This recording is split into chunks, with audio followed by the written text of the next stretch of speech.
Mheshimiwa Spika, Warumi 12:15 inasema, furahini pamoja nao wafurahio, lieni pamoja nao waliao.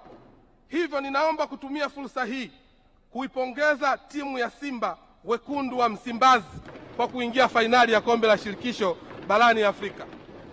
Ushindi wa Simba Sports Club ni ushindi wa taifa. Ndio maana huko mitaani hata wana Msimbazi wanatembea fainali. Kweli Simba nguvu moja, ubaya ubwela. Ombi langu kwa Watanzania, tuendelee kuwaunga mkono ili wachukue kombe na kulileta nyumbani kwa mama Tanzania.